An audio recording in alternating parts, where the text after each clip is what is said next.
सरकार की उद्योग एवं आपदा प्रबंधन विभागों की मंत्री और समस्तीपुर जिले की प्रभारी मंत्री श्रीमती रेणु कुमारी जी, इस धरती के सपूत बिहार सरकार के जल संसाधन विभाग के माननीय मंत्री श्री विजय कुमार चौधरी जी, श्री रामनाथ ठाकुर जी, श्री राम मंडल जी, सत्य जी, यहाँ उपस्थित सभी हमारे सम्मानित साथी और नेतागण,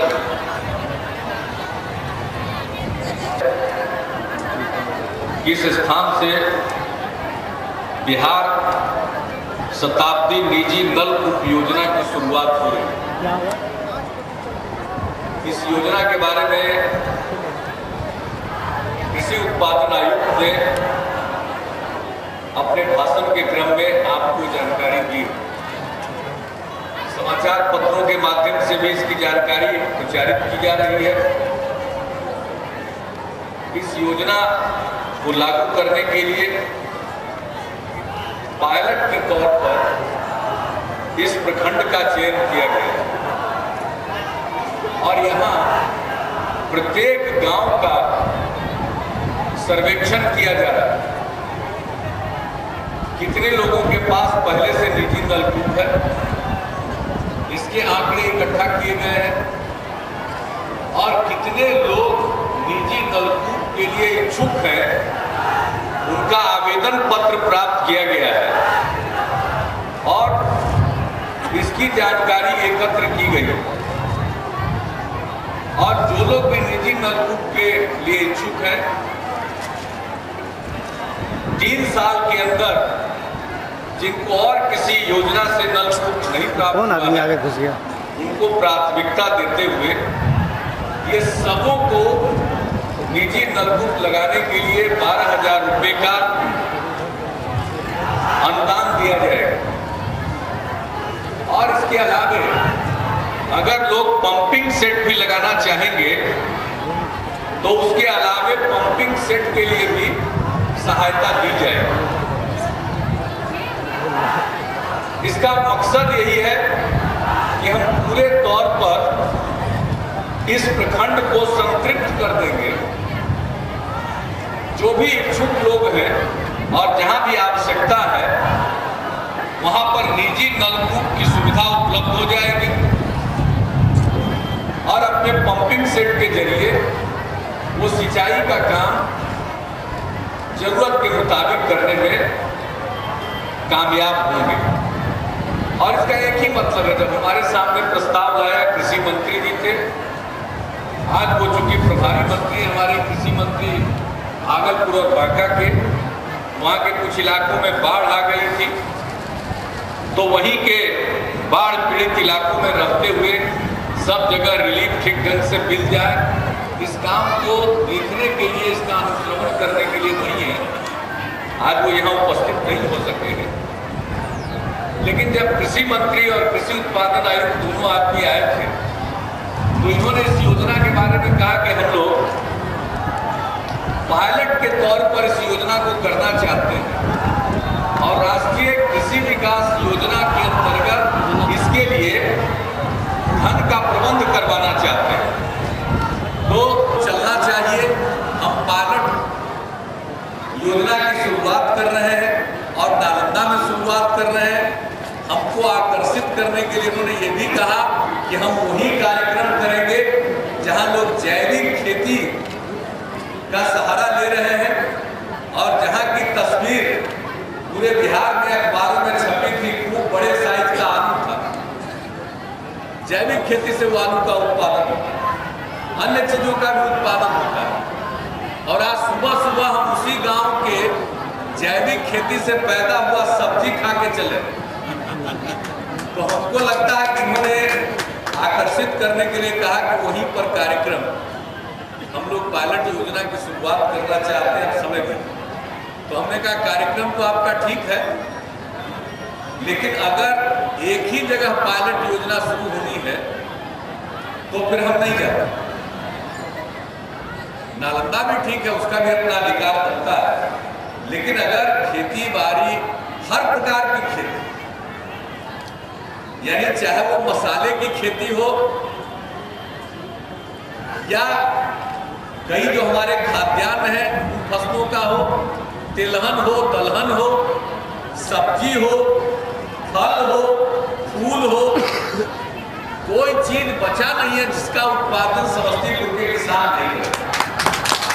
अगर मुझसे कोई पूछे कि कोई एक जिला का बताइए, आप नाम लीजिए जहां सब तरह के पेड़ पौधे होते हैं और सब तरह की फसल होती है, तो हम झटके से तुरंत कह सकते हैं वो जिला हमारा समस्तीपुर। तो हमने कहा कि समस्तीपुर में तो हर तरह की खेती लोग करते हैं, ये पायलट योजना अगर कहीं से शुरू होना है तो समस्तीपुर से कीजिए। तो इन्होंने कहा कि ठीक है हम लोग दोनों जगह करते हैं। तो हमने कहा कि ठीक है दोनों जगह कीजिएगा, तो हमें कोई एतराज नहीं है, लेकिन पहले कार्यक्रम समस्तीपुर में होगा और तब कार्यक्रम नालंदा में होगा, ये भी मान लीजिए। और आज क्या दिन भी उन्होंने तय किया। अब देखिए प्राकृतिक न्याय, हेलीकॉप्टर से दोनों जगह हमको जाना था, हेलीकॉप्टर खराब हो गया तो हमने कहा कि अब अच्छा हुआ हम अकेले जाएंगे समस्तीपुर में।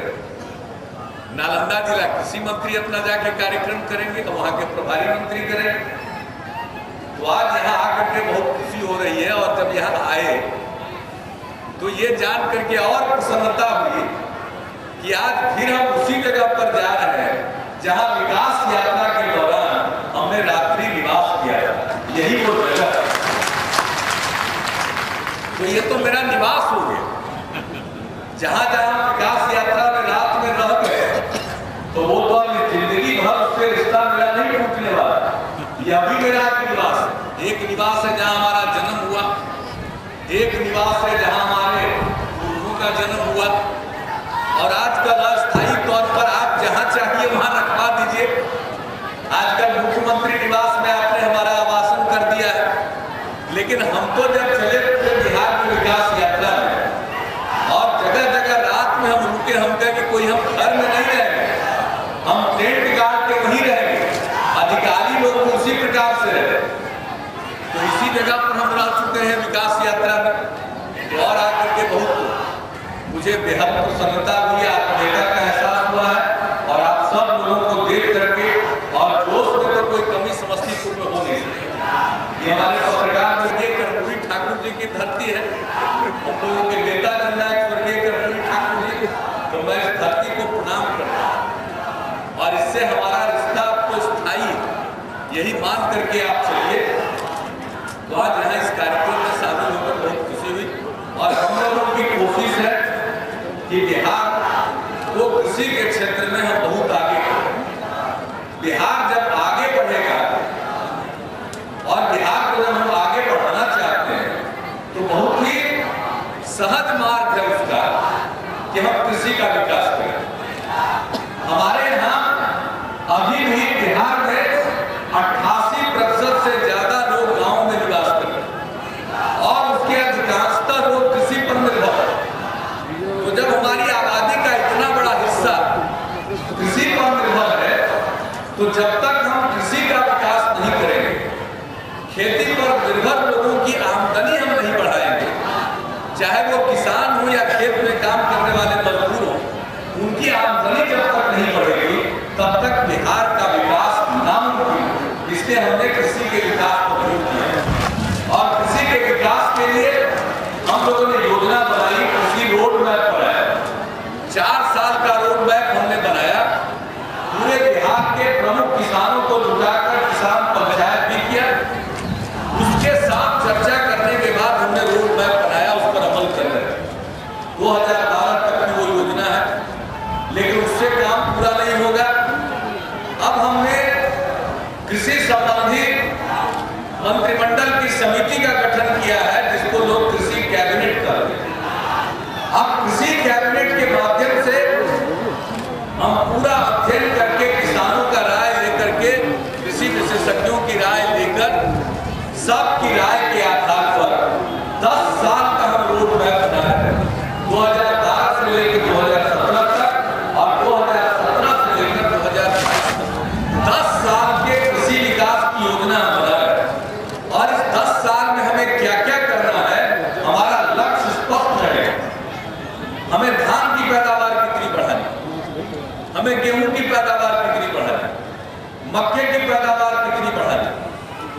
के सब्जियों का पैदावार कितना बढ़ाना, मसाले में हम और कहाँ जाएंगे, मछली का कितना उत्पादन और बढ़ेगा, दूध का उत्पादन कितना और बढ़ेगा।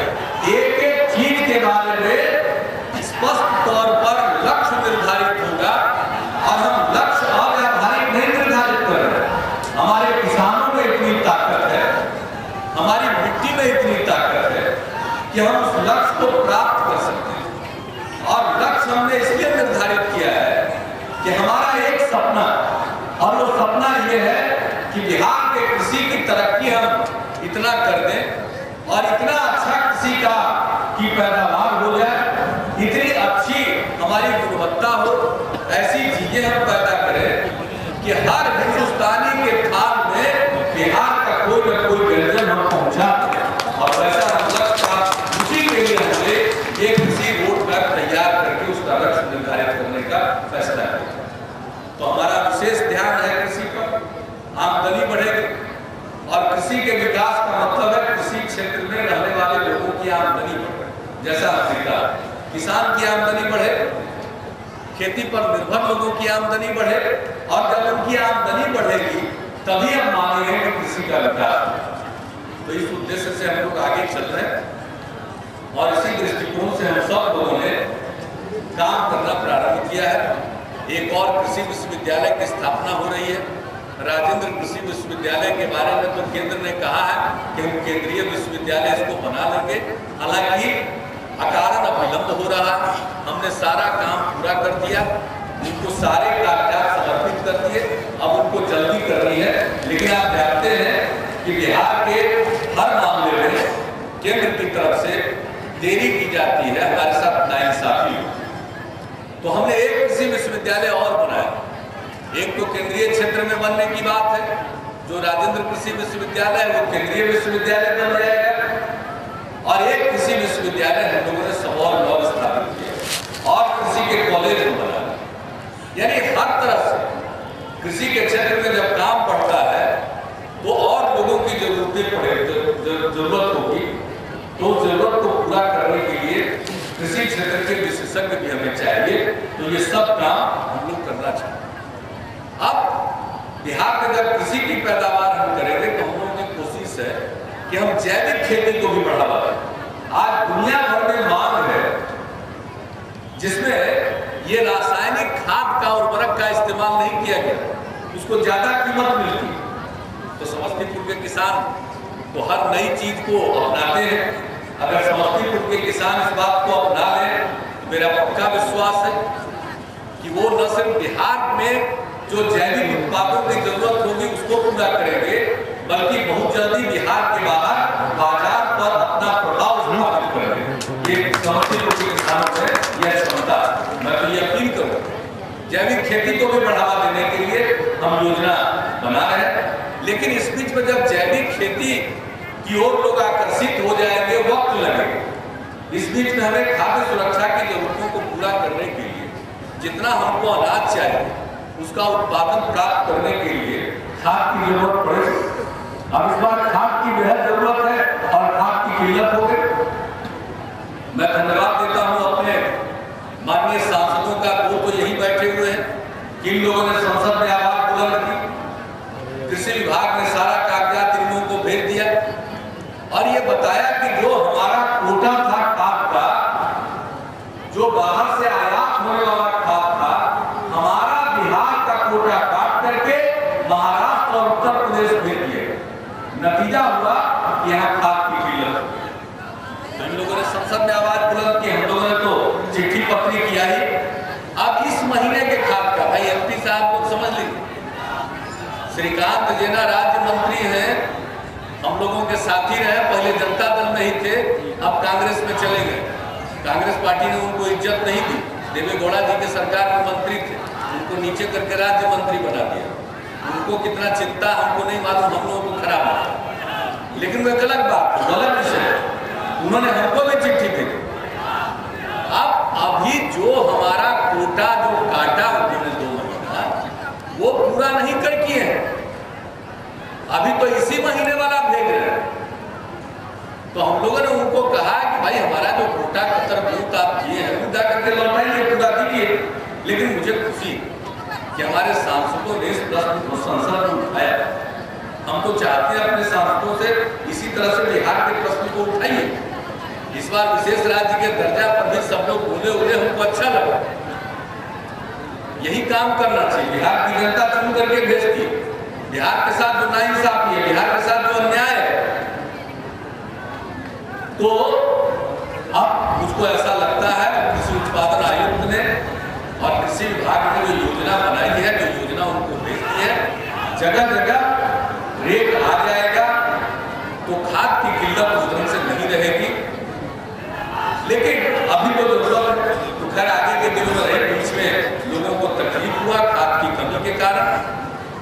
मैं प्रशासन के लोगों को भी कहूंगा कि खाद की जब किल्लत होती है, जरूरत पड़ती है, खाद जब आता है बाहर से, रेट आता है, जगह जगह जाता है, सब पर पूरा नजर रखो।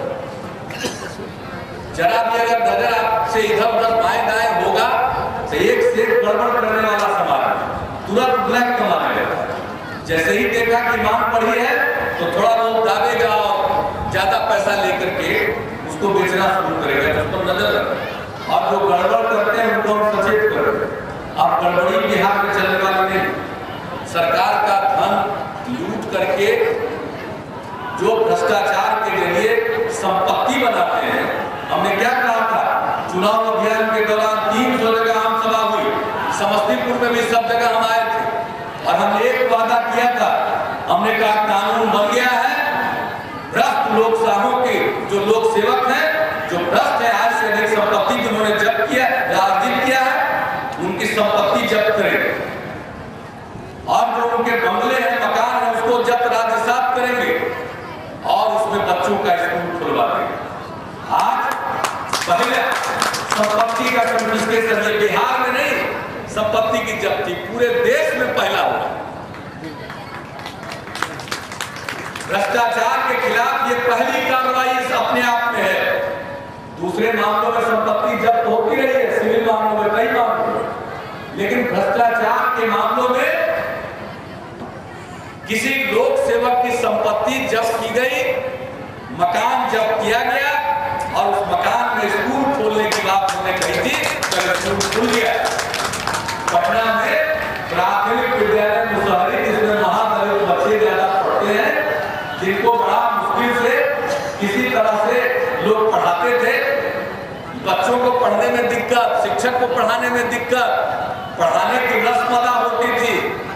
जब उसको एक बढ़िया मकान मिला पढ़ने के लिए तो बच्चों की खुशी देखने लायक थी। तो भ्रष्टाचार से जो संपत्ति बनाएंगे उसको जब्त किया जाएगा, इसी तरह से बच्चों का स्कूल खुलेगा। अब ये सिलसिला प्रारंभ होगा। तो हमने कहा भ्रष्टाचार के खिलाफ लड़ने के लिए सबको तैयार रहना पड़ेगा। हमारे अगल का बगल का आदमी अगर गड़बड़ है तो उस पर भी आंख हम नहीं मूंद सकते। तो बहनों और भाइयों जो अगर गड़बड़ी करे तो उस पर नजर रखिए। अब तो सिलसिला शुरू हो गया। जैसे जब सड़क बन जाती है तो गाड़ी उस पर चलना शुरू होती है। तब सड़क बन गई, भ्रष्टाचार के खिलाफ अभियान की सड़क बन गई, अब उस पर काम शुरू हो गया। तो आप सब लोगों से यही कहेंगे, हम भ्रष्टाचार को बर्दाश्त नहीं करेंगे। समाज में शांति और सद्भाव का माहौल रहे, हर आदमी की तरक्की हो, शिक्षा का, स्वास्थ्य का, सड़क का, पुल का, पुलिया का, सिंचाई का, सब पर हम लोगों की नजर है। अमन चैन रहे समाज में, कानून और व्यवस्था की स्थिति दुरुस्त रहे। आज पूरे बिहार में लोगों के मन में किसी प्रकार का डर नहीं है। अमन चैन के साथ बिहार के लोग अपना जीवन जी रहे। अगर कहीं कोई अशांति पैदा करने की कोशिश करता है तो हम लोग सख्ती के साथ ऐसे तत्वों के साथ पेश आते हैं। और कहीं भी कोई गड़बड़ी पैदा करने की कोशिश करेगा तो उसको बख्शा नहीं जाएगा। ये आप सबका सहयोग, हम आप सबसे हाथ जोड़कर प्रार्थना करते हैं। ये समाज में जो सद्भाव का माहौल है, हिंदू मुस्लिम एकता का माहौल, विभिन्न जातियों के बीच में आपसी सौहार्द का माहौल, इसको बनाए रखिए। और यह माहौल रहेगा, बिहार को आगे बढ़ने से दुनिया की कोई ताकत रोक नहीं सकती है। हम हर क्षेत्र में आगे बढ़ेंगे, बहुत आगे बढ़ेंगे। और हम लोगों ने हर क्षेत्र में जो काम किया है, अब जो नीचे के स्तर पर आपकी शिकायत होती थी कि हम जाते हैं सर्टिफिकेट बनाने तो साफ पैसा लगता है, इसलिए हम लोगों ने लोक सेवाओं का अधिकार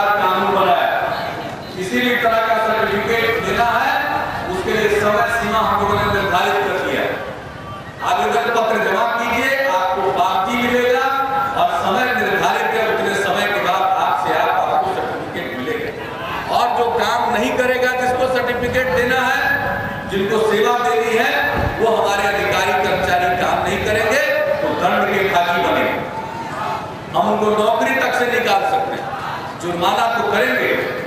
तो जब इस प्रकार का कानून बन गया है, लागू हो गया 15 अगस्त से, उसका लाभ उठाएं। और जब दरखास्त दे दिया, अभी है नियम कि 3 सप्ताह में मिलेगा, तो भाई 3 सप्ताह के बाद जाइए दफ्तर में अपने कागज बीच में चक्कर लगाइएगा कि हमारा कागज बना कि नहीं बना, तो कहीं गलती समझ के फिर कुछ पैसा काम करें। इसे जाने की जरूरत नहीं, नया चीज हो रहा है। अभी जो लोग गड़बड़ करने वाले लोग हैं, उन लोगों को बुद्धि बहुत ज्यादा। हम अपने सब आईएएस अफसर लोगों को कहते रहते हैं, आईपीएस अफसर लोग, ये कृषि उत्पादन आयुक्त हैं, वरिष्ठ अधिकारी, मुख्य सचिव के स्तर के अधिकारी, हमारे यंग अफसर हैं, युवा पदाधिकारी हैं, डीएम, हम इस सब लोगों को कहते हैं, स्वास्थ्य यात्रा में सब लोग कहते हैं कि अरे भाई आप लोग इतना बड़ा पढ़ाई पढ़े, अब देश की सबसे जो उसको कही जाती है सबसे बेशकीमती परीक्षा, अब उसको हम क्या करें, यूपीएससी, संघ लोक सेवा आयोग। अब हर नौजवान का सपना होता है कि हम संघ लोक सेवा आयोग में बैठे, आईएएस आईपीएस बने। तो आप लोग वो पढ़ाई पढ़े, वो परीक्षा पास करके आए, माने समाज के क्रीम है आप। और ये जो गांव देहात में रहता है, शहर कस्बा में थोड़ा बहुत पढ़ा लिखा आदमी, दलाल टाइप का आदमी, वो आप लोगों को झांसा दे करके इंदिरा आवास में धांधली कर लेता है, तो आप लोगों को कुछ लगता नहीं है। हम तो इस तरह से इन लोगों को राउट कर रहे हैं। और अब देखिए होते होते ये हो गया कि इंदिरा आवास इस बार शिविर में पड़ा, लेकिन पासबुक कहां मिलता था, तो दलाल रख लेता था पास, और सब मिला रहता था, कर्मचारी से लेके बैंक वाला से लेके दलाल, और वो गरीब आदमी से 5,000 7,000 बिना उसका कमीशन खाए उसका इतना आवास मिलता था। हम आसमान से नहीं टपके, हम इसी धरती से पैदा हुए, इसलिए हमको सब पता है। इसलिए हमने कहा कि गुंजाइश खत्म करो। तो इस सब लोगों का लिस्ट मंगा करके इस बार 27 तारीख को, 27 से ना था जी, 27 तारीख को बिहार भर के सब ब्लॉक में इंदिरा आवास का शिविर लगवा करके लोगों को पासबुक बांटा। अब जो बच गए हैं, थोड़ा बहुत जिनको आना था वो नहीं आए हैं, तो उनका कर रहे हैं इसी महीने 24 सितंबर को फिर होगा। जो दिन छूट गए पहला दौर नहीं आ पाए किसी कारण से, तो उनके लिए 24 सितंबर को फिर एक बार वैसे ही सब जगह कैंप लग जाएगा। आज जो बच गए हैं उनका फिर दिसंबर में कैंप लगेगा। सबको कैंप में लगा करके उसका पूरा वीडियो कराते हैं कि कोई दर दलाल तो नहीं घूम रहा, तो वहीं से अंदर देखा। और हमने जितने हमारे एसपी हैं सबको जिम्मा दिया, ये जितना सरकारी योजना में दलाली करने वाला तत्व है इसको पकड़िए। न सिर्फ सरकारी कर्मचारी अधिकारी गड़बड़ करने वाले को पकड़ना है, इस तरह के तत्वों को पकड़ना है, आप बंद करिए। और उनके खिलाफ भी उसी तरह से स्पीडी ट्रायल चलवाना है जैसे अपराधियों के खिलाफ चलाया गया। और भाइयों, आपने बहुत विश्वास के साथ हमको चुना है, हम आपके विश्वास के साथ किसी प्रकार का घात नहीं कर सकते। आपके भरोसा को हम समाप्त नहीं होने देंगे। मेरे दिमाग में जितनी बुद्धि है, मेरे शरीर में जितनी ताकत है, सबका प्रयोग करते हुए हम इस समाज से जड़ मूल भ्रष्टाचार को उखाड़ करके फेंकना चाहते हैं। आप सबका सहयोग चाहिए, और सबसे बड़ा सहयोग होगा जब समाज में प्रेम और भाईचारा का वातावरण हम बनाए रखेंगे, शांति रहेगी, हिंदू मुस्लिम एकता, विभिन्न जातियों के बीच में सौहार्द का वातावरण कायम रहेगा। निश्चित रहिए ये बिहार आगे बढ़ेगा। आज ही दुनिया भर के लोग अब आने लगे, कहते थे बिहार कभी आगे बढ़ेगा, अब आगे बढ़ रहा तो सब लोग आगे देख रहा है। अब हमसे पूछता क्या चमत्कार किया, क्या रहस्य, हम कहते कोई रहस्य नहीं।